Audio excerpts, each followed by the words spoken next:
네, 미국과 이란이 교전을 이어가는 가운데 원달러 환율이 장중 1,500선을 넘어섰습니다. 국제유가도 3거래일 연속 상승세를 보였는데요. 자세한 내용은 국제부 취재기자 연결해서 알아보겠습니다. 최진경 기자.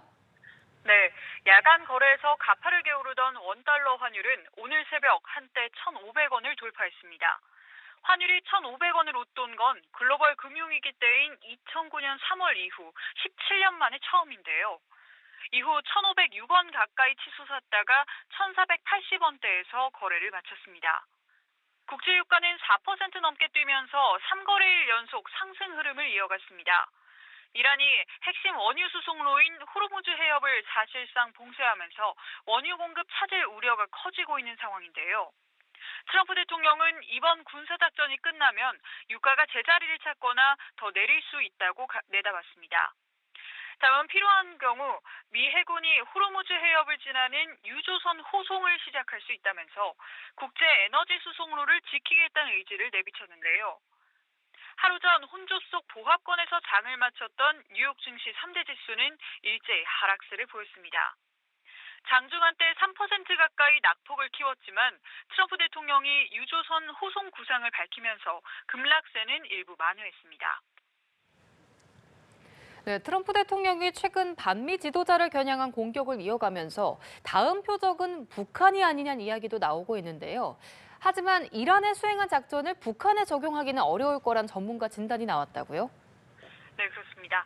미국의 싱크탱크 한미경제연구소의 학술부장 엘렌 김은 이란과 북한은 상당히 다르다면서 이같이 분석했습니다.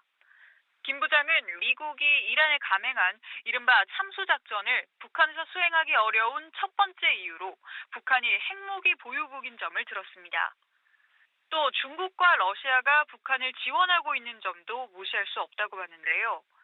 김 부장은 특히 한국과 일본이 북한의 핵 위협을 직접적으로 받을 수 있는 위치에 있는 만큼 지정학적으로도 매우 위험하다고 지적했습니다.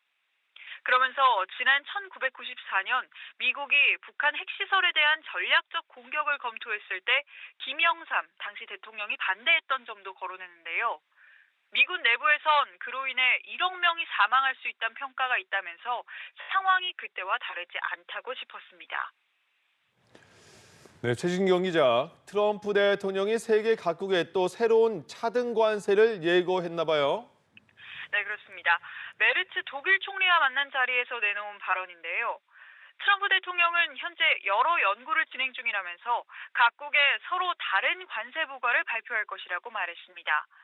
앞서 예고한 최대 15%의 관세를 부과하는 150일 동안 새 관세 부과의 틀을 고민해 내놓겠다는 입장을 재확인한 셈인데요. 트럼프 대통령은 모든 나라들이 미국과의 기존 무역 합의를 유지하고 싶어 한다고도 주장했습니다. 그러면서 나라별로 차등에 매길 관세율은 지금보다 다소 높아질 거라고 경고했습니다.